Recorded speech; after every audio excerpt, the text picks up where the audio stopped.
You like that? That's my I intro. like It's that. crazy, I right? like I that. know I everybody like listens that. to it. They're like, it sounds like it's from the radio station. I was like, I It know. sure do. That's legit. That's legit. It is another episode of Say It Loud podcast with your favorite Gilf here, Karen L of Say It Loud, of course. And today, in my hot seat and sharing the mic with me is Mr. Bruce McIntyre of Save Rose Foundation. Hi, Bruce. Hello, hello, hello. How you How doing, are Karen? you? Doing good. I'm chilling. I'm chilling. So everybody that comes on my show, I actually vet them. My show's only it's by invitation only.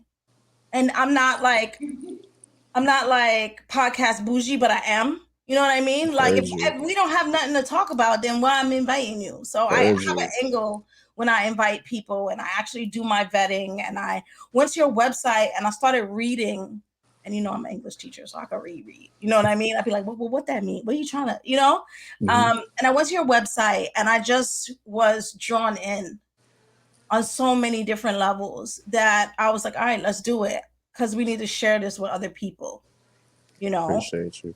And I don't want to tell your story. I want you to tell your story, but I just think it's a story that needs to be told. Definitely, and I'm truly honored to be on here, and I appreciate you having me Of course. for sure. So tell us about how you started Save a Rose Foundation. So I created the Savor Rose Foundation back in May of 2020 after losing my fiance, Amber Rose Isaac, due to medical negligence and systemic racism. She was neglected throughout her entire pregnancy, and she ultimately passed away due to an unscheduled emergency C-section, Hmm. and she didn't live. She ended up having HELP syndrome, which she didn't find out until they induced her labor, which is a heightened elevation of the blood and liver enzymes, and her platelets were very low. Her platelets were in the 40s by the time she was in the hospital, and if your platelets are at a 150, they need to be monitored. If they drop down to a 125, they need to be monitored and prepped for treatment. They let hers drop all the way down to the 40s. Her blood was unable to clot, and her blood was water like. They cut her open 3 different times. She didn't survive the C-section, and she passed away. And then, after facing such a devastating loss like that, you think that there are systems in place to help you, Hmm. but there's not. I felt the full force of the system trying to work against me versus work with me. Right. And I started to notice these cycles and these terms that they were using, um, and I was just really paying attention to everything. And when she was alive, I was showing up to all of the prenatal appointments and everything. I was showing up to everything because it was, it's our baby, it's our child. We were having this Mhm. child together, and I needed to be her support system as her man, That's as her right. supporter. So I was at every single appointment up until the pandemic happened. Her platelets. We found out that we were pregnant in December of 2019. No, September 27th, 2019, Hmm. and her platelets started to decrease at a rapid rate in December of 2019. So this is months before the Wow. pandemic. There were doctors signing off on her paperwork, like everything was fine, and her health was clearly deteriorating at a rapid rate. And there's multiple OBGYN signing off on her paperwork, like everything's cool, and she's dying, and Right. she's advocating for herself. I'm advocating for her. Her mother also worked. We were visiting 2 different Montefiore facilities.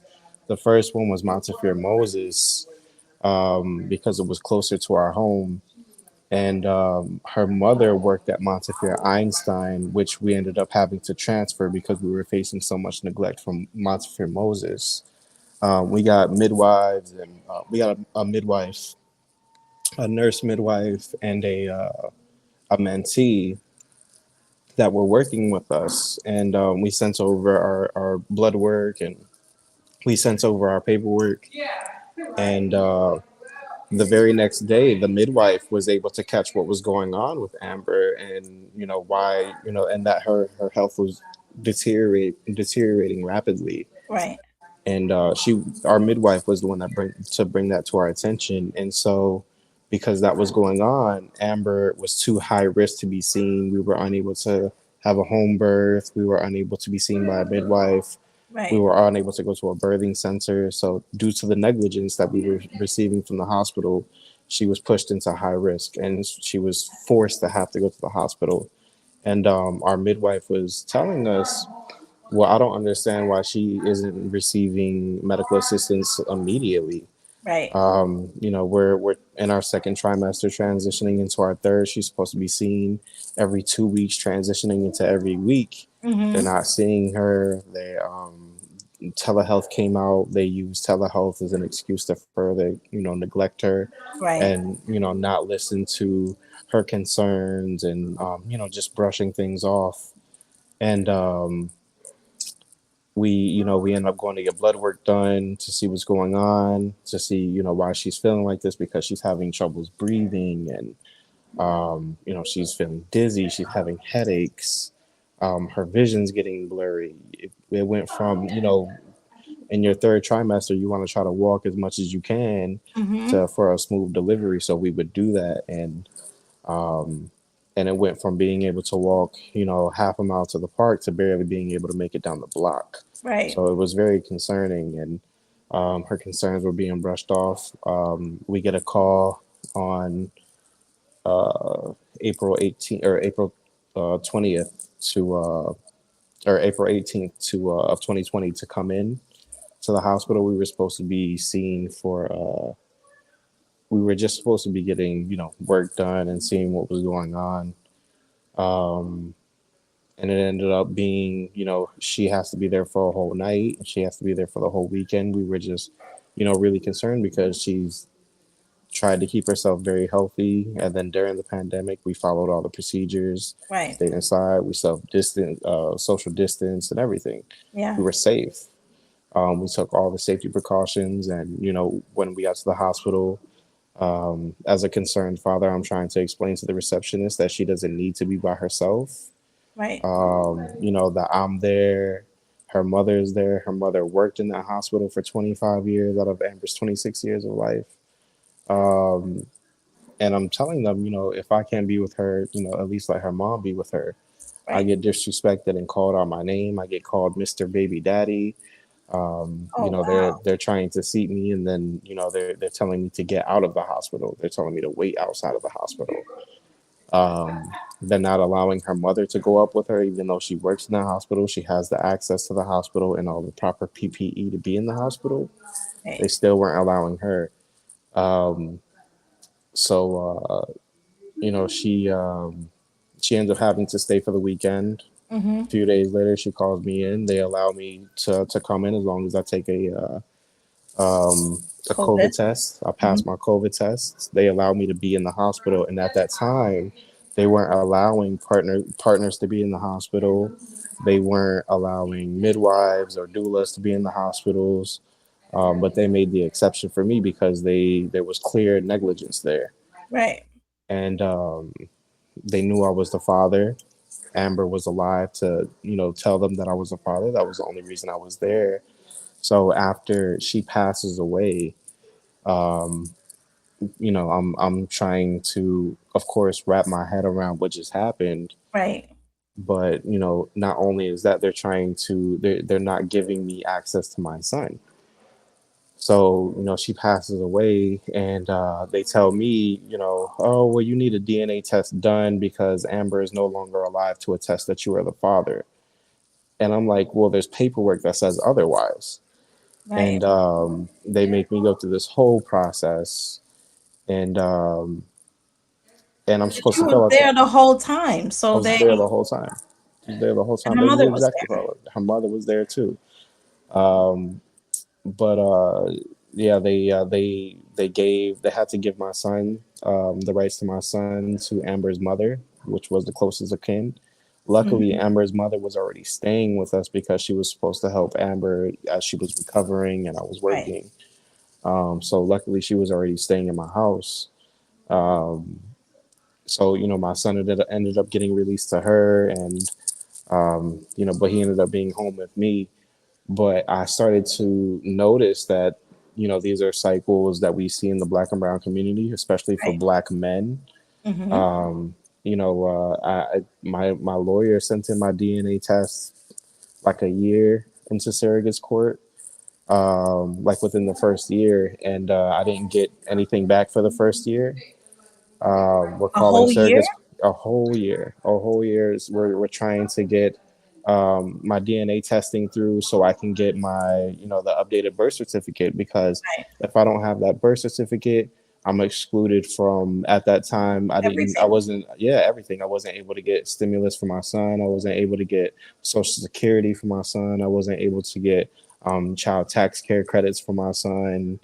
None of that. Yeah. And so, and on top of that, in order to bring a lawsuit forward, I have to get my name on the birth certificate, and I have to get all of that stuff taken care of. And Mm. I started noticing that this is what they were doing to a lot of black men, was they were, because you only have a 2.5, 3 year window to bring forward a lawsuit, and they tried to push me outside of that window. Uh, we're going on. My son will be 3 on April 20th, and I still don't have the updated birth certificate. 3 years, That's and crazy. I just did an interview with the city today, on surrogate's court, because they've been doing an investigation, and they've been looking into it, because they've been doing that to a lot of fathers. So a lot of black fathers didn't know that they were being pushed outside of that limit to proceed with legal actions.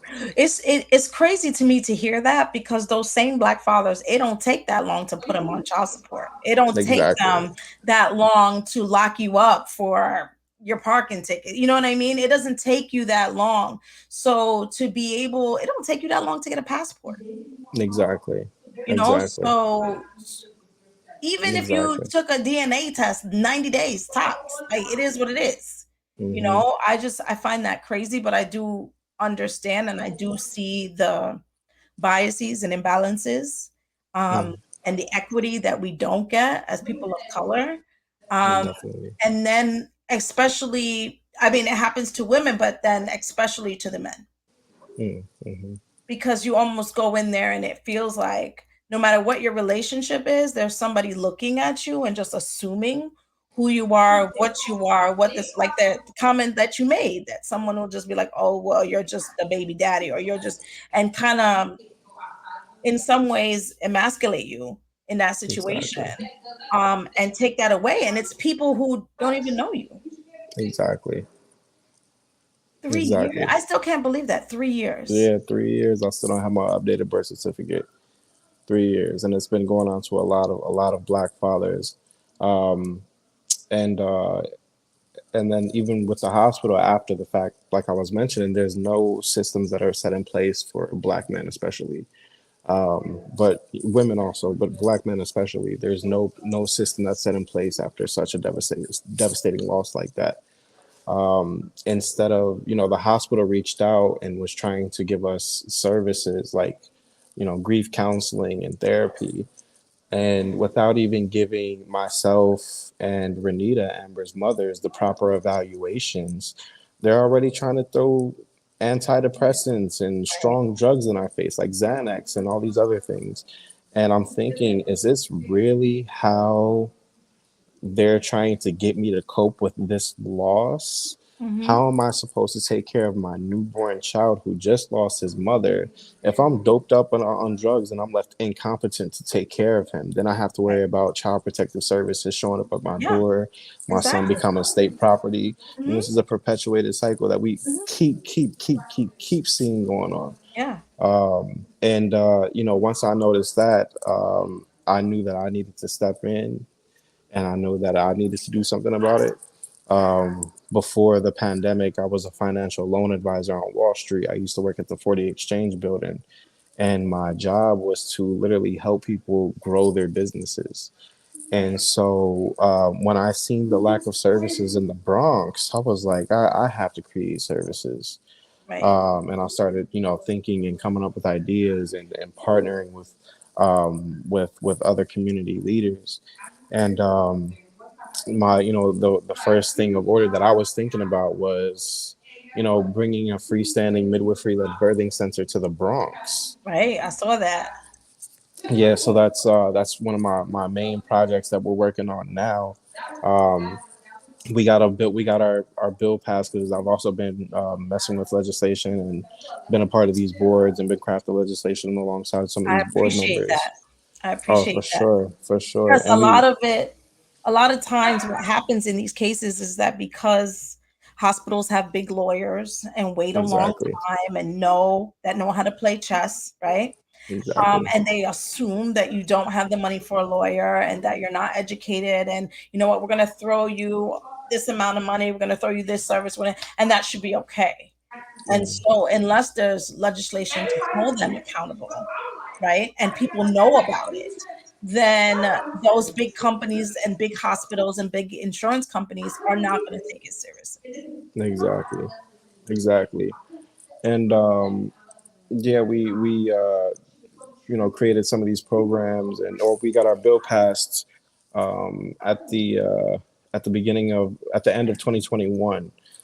Governor Hochul passed our bill, our midwifery birthing center bill. However, she did gut the bill completely, and it still makes it harder for people of color to obtain a birthing center because you practically have to be rich to even go through the application process.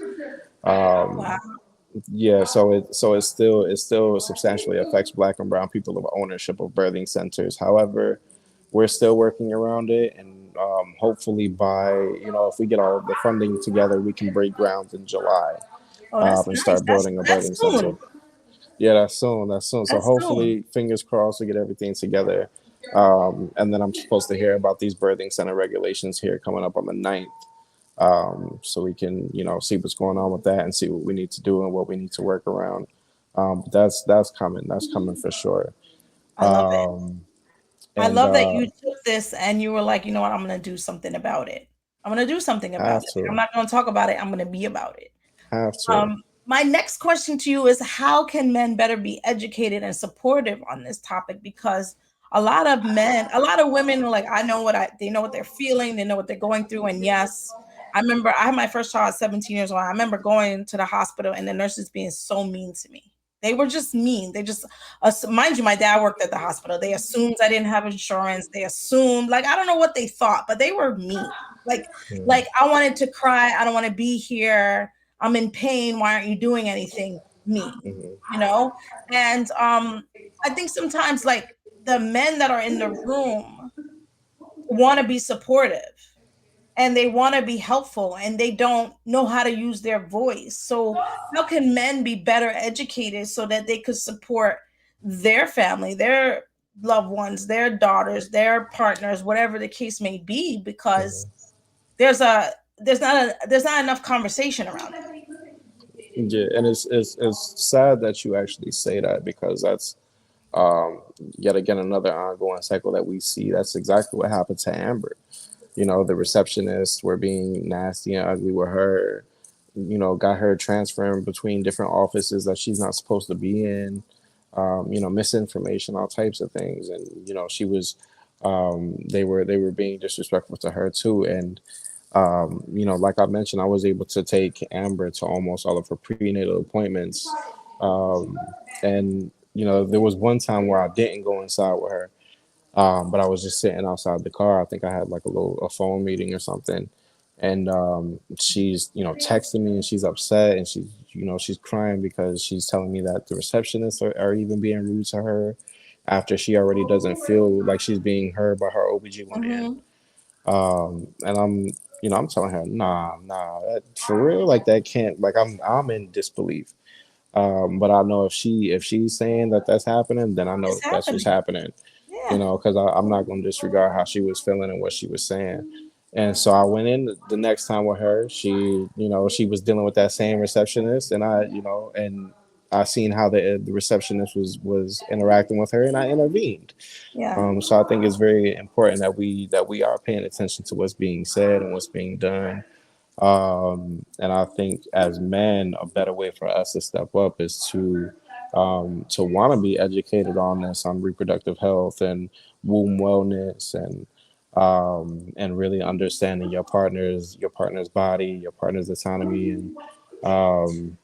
and how you can help. If you can make something as easy as possible, of course you want to do that for your partner, Right. especially if she's already dealing with a lot. So like with my partner, once I found out that she was just so like upset from dealing with the hospital and dealing with different OBs, Hmm. I took it upon myself to do research on what midwives and what doulas do.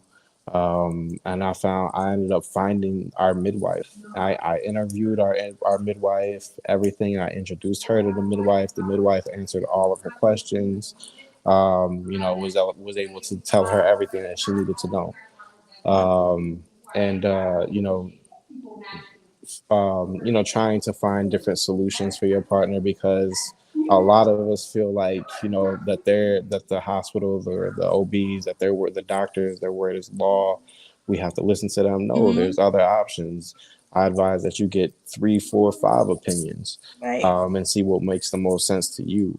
Of course, just listening to what your partner's advocating for or how your partner's feeling. The things that she's complaining, because she's not just complaining for no reason. Right. You really gotta take a mental note of what's going on with her and how she's feeling, and making sure that you're constantly checking in if anything's feeling new, if anything's feeling different. That way, if she's not able to advocate for herself, you can advocate for her. You can Right. step up, or you can say, "Oh, well, she's also been feeling this, or she's also been doing this at home. She's Right. been extra tired at home. Yeah. Her headaches are more intense. Just be more observant to your partner and her needs. God forbid you don't want to be in a situation like mine, and then you don't know what happened. Right.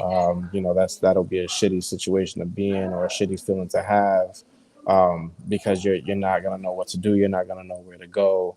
And a lot of men, when they don't know things and they don't want to ask questions, they're gonna shut down. Right. So that's what we're trying to prevent. So ask as many questions as you can. For the females, for the ladies, I advise that y'all try to get men more involved. Um, my partner was making sure that I was involved Right. with the pregnancy, because of course it takes two of y'all. So Yeah. I totally agree with that. I do think that you have to be present and you have to know your partner really well, because when they are in that moment, or healthy or not healthy in that situation where they're having a child, you have to be their advocate and you have to be their voice sometimes.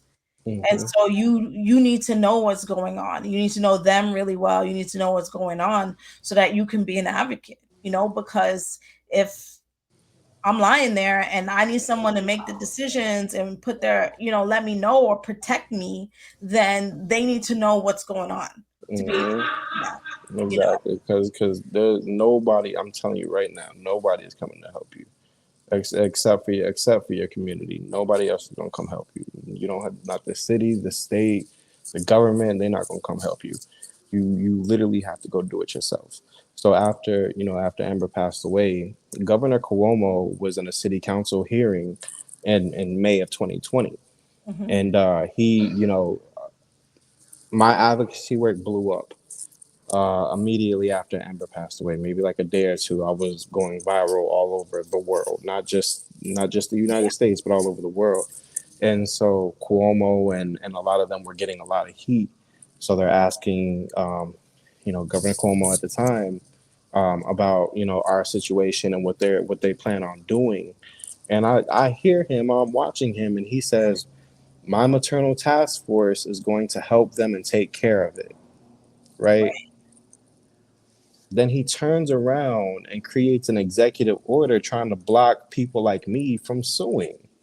Right. So You how know, are you it being went from fair? if you die from COVID, you can't proceed with legal action, right? And then it changed from, well, if you died in between the months of April and August, between that time, you still can't sue. So he tried to block me from suing. Um, Luckily, What would be the benefit of doing that? Like, because then hospitals don't have any because the hospital, responsibility or no take any, accountability. no accountability, No and none accountability. of the doctors involved. Like that's Exactly. They don't want no accountability.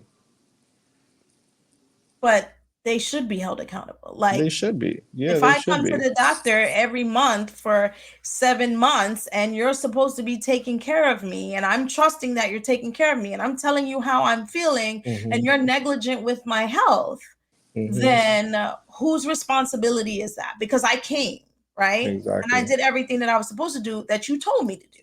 Exactly. And luckily we were able to show negligence before the pandemic. This was going on. She was being neglected before the pandemic even was occurring, existed, was brought up, all Right. of that. Yeah. Um, and I felt like they were trying to use COVID as an excuse. It's not an Right. excuse Yeah. to neglect her. Her head surgeon never showed up for her. Passed her down to a much younger team of doctors, which I'm still unaware to this day if they were residents or if they were undergrads, because they were Right. allowing undergrads to perform as well. Right. And I speak to doctors all the time. They're like, "Well, she has low platelets. Why are they cutting her open?" You Right. know, But they they weren't doing the blood test before, because that's like, not like something hard to figure out. exactly. They tried to give her blood transfusion as she was bleeding out already. Yeah, It, but it at doesn't that it doesn't point, make no sense. It doesn't make no right, sense. And so right, even afterwards, I'm looking at her death certificate and I'm noticing a lot of red flags on that death certificate. Her death certificate was never stamped off by a medical examiner, and the autopsy was performed by the head surgeon that had neglected her.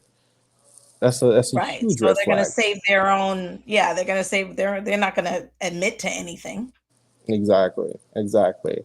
And so, so I started up the Save a Rose Foundation after Amber passed away, to combat and dismantle the systemic flaws within the medical system and redirecting the course of birthing equity towards better birthing solutions. So that's the work that I'm doing now. Wow, that's a Uh, mouthful. But like, I was like, oh, okay, that's a lot. Like, you're so fluid with it. I'm like, wow, wow. yeah, I'm trying. Yeah, that's it's a wonderful mission. It's a sad story, obviously, but it's a wonderful mission. Um, what's the goals now to bring that into the community or a number of communities? Like, what's the Yeah. goal now? So the goal now is, of course, to bring freestanding midwifery-led birthing centers throughout New York State, because New York State pretty much shuns midwifery care. They pretty much shun midwives, and so we're trying to get our CPM, our Certified Professional Midwifery bills passed. We're trying to get the New York Health Act passed so we can have exceptional, quality care for people, Right, with insurance. Because be real, insurance ain't paying for nothing nowadays. right, Insurance doesn't cover much nowadays. So it's very important that we get our New York Health Act passed, our Grieving Families Act passed, because it'll help families like mine who were unmarried. We were married to be, but we, due to her passing away, we weren't right, able to have that. So the Grieving Families Act will help families like mine who are unmarried but still live in the household and they're still hmm, raising the child, and hmm, it'll give people time to cope and grieve, and right. because when this situation happens to you, they're like, oh well, go back to work. Yeah, And like I that's, can't. you can't, Yeah, you can't. So yeah, we need to get our Grieving Families Act passed. Um, of course, trying to make midwifery um, more accessible to people like us, and having hmm, insurance cover it versus people having to pay like 4 grand out of pocket because insurance won't cover it. Even though midwifery and doula care is cheaper, insurance still won't pay for it. yeah, And I think that's very important for us to have. What else do we need? We also have Woombus, which is it's a health and wellness mobile unit. uh-huh, It's a big pink sprinter van that goes around all the underserved areas of the Bronx, the historically underserved areas, and we offer access to midwives, doulas, acupuncturists, chiropractors, dance and movement, health and wellness, education on womb wellness and reproductive justice and health, and all of these things. And we offer these services practically for free to the communities. We do a lot of community baby showers as well. Oh, But that's so we'll, nice. yeah, we'll rent out a big space and have people of the community come grab what they need: strollers, diapers, bassinets, carriers, whatever they need. We set them up with that. We set them up with lactation consultants. With fathers like myself, because Amber held like a pretty strict vegan diet and pescatarian diet up until she became pregnant. And I still wanted my son to still carry those same vitamins and nutrients he was receiving from Right. his mother. So I had people that helped me out with lactation consultants, and they were able to donate breast milk to me. I was able to have my son on breast milk for a whole year and strong, and still was on that Yeah. same diet plan that he was with his mother. Um, what else are we trying to get? We're still trying to get the That's Omnibus Act in wonderful. Congress. Oh, thank you, thank you, That's thank you. wonderful. I'm like, you do all that? Like, so when Yeah, do I you do a sleep? lot. I do a lot. I do a lot. We also have the Amber Rose Isaac Access to Home Birth Scholarship Program. And Uh-huh. what that does is it offsets the cost of insurance premiums, whatever insurance is unable to cover for a home birth. The Amber Rose Isaac, the Amber Rose Isaac Access to Home Birth Scholarship Program will cover that. Will cover Oh, those wow. costs. And since May of 2020, we've been able to help over 70 families. That's nice. That's Thank nice. you. How do people support you? How do they get involved? Well, you can go to www.saverosefoundation.org and you can donate to us there. You can follow our pages on Instagram at Save a Rose Foundation. You can follow us on Facebook, Save a Rose Foundation, or you can follow us on Twitter. And then we're also featured in the award-winning film called Aftershock that's on Hulu. If y'all can go support that, we won the most impactful film award at Sundance Film Festival. Nice. We've won numerous Critics' Choice Awards and many different awards, and it's that's strong. It's a very important film to see, especially if you're a black woman. Black men too. It's very important for us to learn, the history of birthing and trying to bring the power back to the people when it comes to birthing, and of course, like how our ancestral practices were as well. We need to get the power back to that as well. Watch. Holistic care and um, yeah, that's what we need. But we were supposed to go to the Oscars, but we found out that we just got snubbed out of the Oscars.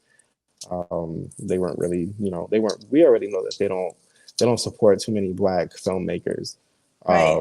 But it Right. was just to be just to be a runner up for that was just an Yeah. incredible To be in the feeling. So conversation. yeah, exactly. It was an incredible And what is feeling. the film about? It's a documentary. Yeah, it's a documentary. It's on Hulu, and it speaks on the history of midwifery care. I'm a focal. It studies. The focal point of the story is myself and another gentleman, Omari Maynard, a good friend of mine who also lost his partner, and it shows how we've both been fighting for our partners through our advocacy work and just how far and what brotherhood, it changes that stigma on how, on black men supporting each other Right. Right. and showing each other love and uplifting one another. So it follows that story, and it touches on the history of midwifery care and doula care and how white physicians overran the model of care, and they pretty much shunned midwifery and doula practices, and how doctors and OBs were calling black midwives dirty and Mm-hmm. just making a really bad name for us. So we couldn't, and practically making it illegal for us to do our own practices and what Right. we believe in.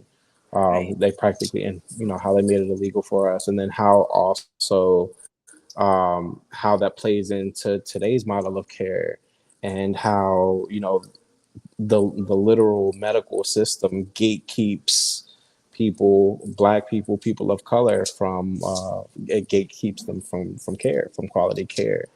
Yeah. I think that it's a very important film to view if you're planning on having a family, or if you have a sister who's pregnant, or if you're pregnant. It's very informative, very educational, very eye-opening, and very powerful. And the CDC announced back in September that Over 85% of the deaths for Black women in childbirth were preventable, and for Right. Indigenous women, it's over 95%. And so I tell people that we're living in a time of genocide. Right. It was, it was way safer for our great great grandparents to give birth than it is for At us home. today. Right. At home, it was At safer home. for them at home than it is for us to do today. Yeah. So it highlights a bunch of that, and yeah, I think it's very important for us to watch, for everyone to watch. I'm gonna watch it. It's really crazy because as you're talking, I'm thinking about all these instances in my own life where I was faced with obstacles like that, and how it's almost, in some ways, we're so used to it, Hmm. and it seems normal, but it's not. Hmm. There, like you said, the statistics for women of color that pass away during childbirth is higher than any other demographic. Um, in this country in particular, there have been a number of documentaries like yours and other ones that show how young women of color are treated in hospitals, where they are left, on a bed, on a gurney in the Hmm. hallway, where they are not given medication when they need medication. I have heard stories where when white women go into the hospital, have their babies, their side of the maternity ward is quiet and everybody's comfortable and they have these big rooms and nobody's, you know, feeling anything. And then you go to the other side and nobody has gotten the medication that they needed or requested. The due diligence is not there the same way. And it's kind of scary when Exactly. you think about it.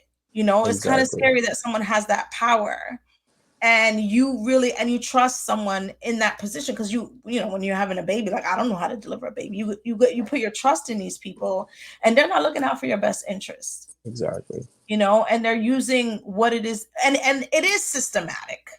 I'm going to make a lot of people uncomfortable. It is Hmm. systematic It because sure it's is. not just, oh, racism in the sense of who you are. It is the socioeconomic, it is the psychology of it, it is the biases of it. There's a lot more than just like, oh, what you look like. There's people that are like, well, you don't have money, so I'm not going to help you, right? Exactly. You're not Exactly. married. I remember going to the hospital, like, you're not married. Just you going in there having a baby, Yeah. and not being married, people look at you differently. Going in as a young person, people treat you differently, and so you're Hmm. not getting the care that you need because they feel like they just simply don't have to give it to you.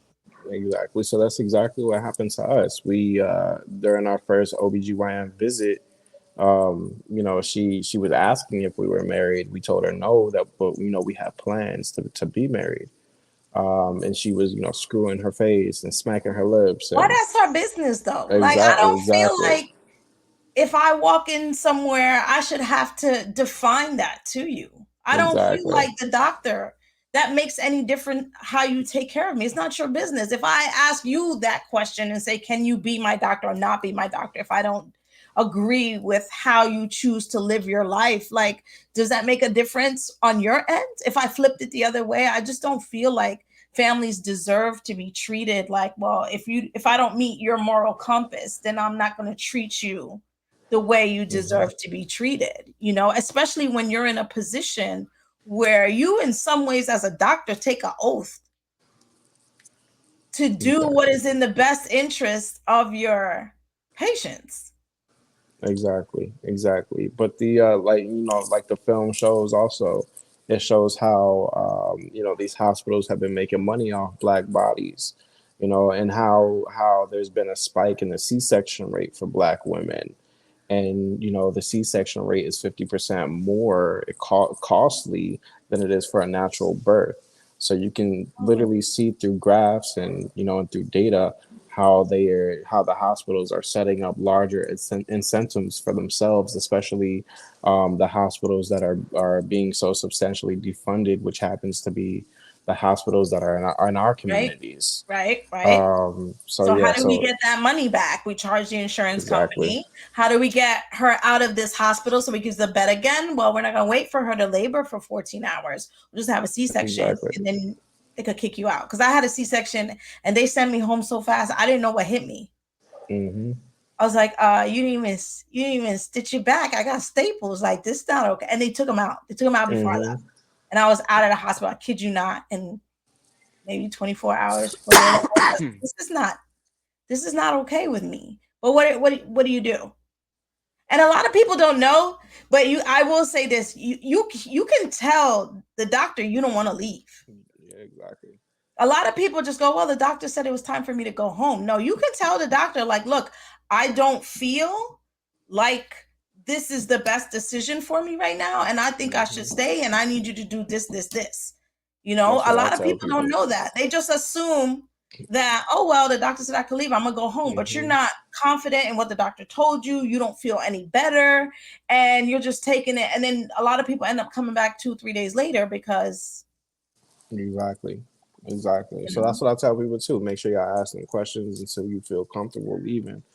And keep asking them questions. Or, I feel like a lot of people are who are speaking up and aren't being seen. I tell them show up to that office and stand in front of their door the whole time until you right, are seen.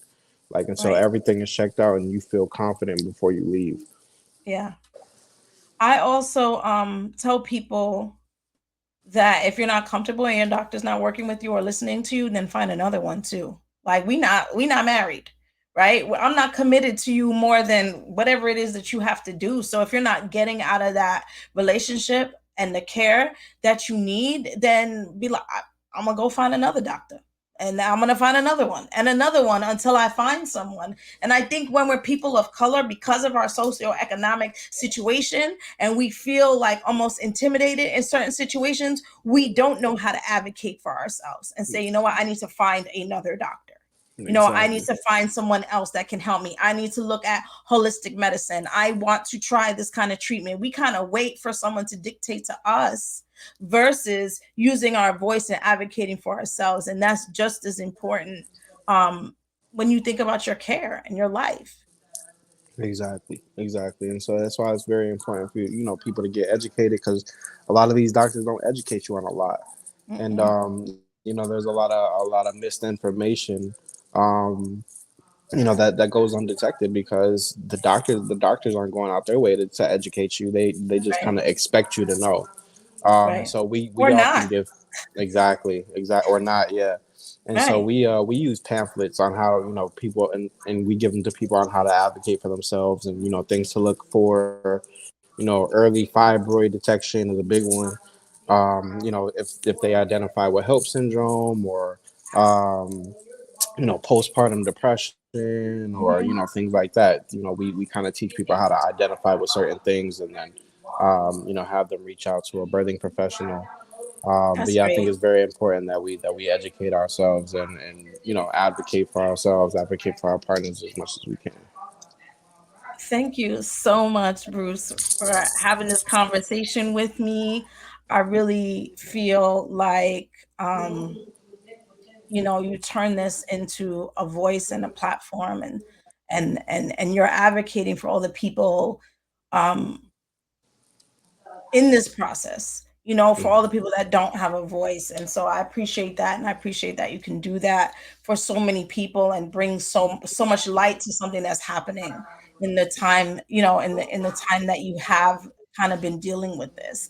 How important is a support system through all of Oh, so this? a support system is very, very, very important. If I didn't have Amber's mother, to help me out with my son, I don't know what I would do. Right, She ended up not working, going back to work at the hospital, of course, because they killed her daughter. right, So she's been staying with me, and she's been very supportive of helping me with my son when I need to, because I'm traveling a lot now, right. for the advocacy work and for the film and for policy work. I sit on a few committee boards. New York State just asked me to join their mortality and morbidity advisory board Yes, do for the it. Bronx. So it's few. I'm in the process now. Do So it. I'm a big um, advocate for people of color sitting on panels and in seats where we need to be, because for so exactly. long we're not in so many spaces where people make decisions about our lives and we're not at the table.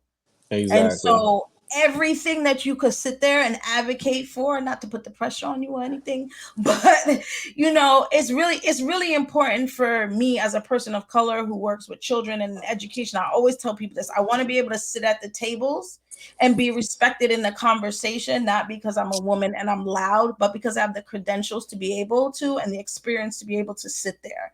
And so if you can get in those spaces, that's really important, because a lot of times the people making those decisions don't look like us, but they're making decisions for us. Exactly, exactly. And so, it's very important to have a support, uh, multiple support resources. Um, through the midwives and doulas, I was able to get grief counseling for free. Nobody ever asked me for a dollar out of pocket. Hmm.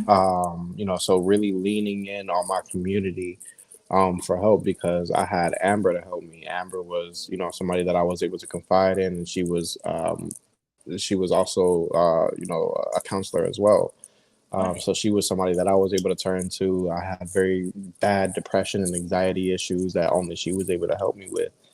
Right. And so, after her passing, I needed something to lean on, because I knew that I couldn't, fall into a hole. I couldn't fall into Right. depression. I couldn't, just mope around and just let that take over me.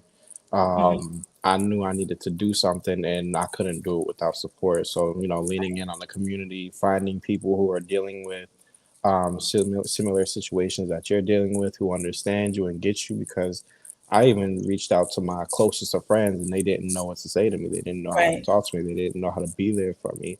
And Right. that's not their fault. They just, they've never been in a situation like that, or there's only so much that they can do for you. Right. So really leaning in on people in the community that you can confide in, and that you can, um, share those similarities with, or go through that grieving process, or learning how to cope with things. Yeah. Leaning in on family members, if you need a break, just let people know that you need a break and that you need Right. some help. Don't just stand around and not say anything, because that's what's going to eat you up. So, Right. reaching out to people, letting people know that you need help, and that you're, and to make it okay to not to make it okay to say that you're not okay. Right. It's It okay to is not be okay. it's okay to not be okay. Yeah. So letting people know that, and people will empathize, and people will try to do what they can for you. So leaning in on that support system is huge. That's great. I'm so excited that we finally got to sit and talk. How is your son? Oh, he's phenomenal. He's a character. He's so funny. He has a better social life than I do. I tell people that all the time. He has a better social life than I do. I mean, That kid he is is a star. 3. Yeah. Coming up. Does are you able to like turn off everything and kind of be present with him and just take in that joy with him? Yeah, I do. Often we go on little getaways. Yeah. I try to tune everything out, stay away from the phone, or we'll do stuff together. And learning with him and learning through him, and um, yeah, being present with him in these Yeah. moments, because It's different. kids grow up fast too. They So do. when you by the time you don't want to blink and miss Yeah. something. Yeah. So trying to be as attentive as you can, and um, and just learning with him and growing together, I think is Yeah. very important. That's Yeah, dope. I love kids. No, me I don't too. know if I do, but I'm thinking about it. But I love the that no matter like what I'm feeling, that when I'm around little kids like that, like I pull it together for them. Like you adults, I really don't care. But Hmm. when I'm around a kid, I don't know. It's just something about kids and their laughter and their joy and them that just makes me feel like, all right, well, maybe the rest of the world right now outside of this is not cool, but like right here in this moment with you, you're Hmm. funny and you're cute and you're this, and it just makes me feel like I always feel joy when I'm not adulting and I could just take them in and enjoy that space with them, because I don't get to do that anywhere else in life. They're Exactly. gonna grow up and they're not gonna be like that anymore. So at 3 years old, it's like, oh, you saying funny things and you're so cute, but you see the world a total different way Hmm. than I see it. right now. And so it's like it's just a whole different way of looking at joy and letting it, Joy, yeah. yeah, that you could watch somebody else's joy. I tell people all the time, one of my favorite sounds is kids laughing, is a baby laughing, because it's just so genuine. It is. It's just so Mm-hmm. genuine. I'm like, I wish I could just laugh like that. Because as you go through life changes. You don't have that anymore. There's something part of you that just changes when you become an adult, and you don't have that anymore. So when It's I not so see it funny in, no more. yeah, when I see it in kids, I'm like, yo, you know what I mean? Like, you just so happy with that cardboard box. I bought you a toy. You don't want the toy. You just happy with the Mm-hmm. box, and it's just like, yo, like life could be so simple sometimes, and there's so much joy in so many little things, and we kind of miss it. So, I'm a big advocate for take the time and take care of yourself in the midst of the work that you're doing, because Most this is definitely. big work and this is important work, but you got to pour back into yourself too. Oh, definitely, definitely, and that's something that I'm also grateful for, the community also, because it was, the doulas, who are also not only trying to, take more holistic approaches, but they were teaching me different meditations and different kriyas and, different ways to exercise your mind and your body. Yeah, And I'm truly grateful for that. Learning things like that and like learning from the community, yes, is huge. So I can be present for my son. yeah, yeah. Hmm. Thank you so much, Bruce. I appreciate you so much. Please come back later and talk to us Oh, for again sure. when your building opens and you do that ribbon cutting. And I would love to support any way that Save Loud and Karen L could support, Oh, because I know there's so many families and so many women and men that need support in this particular topic. If there's anything I could do, definitely let me know. for sure, for sure, for sure. Thank you so much for having me. Thank you.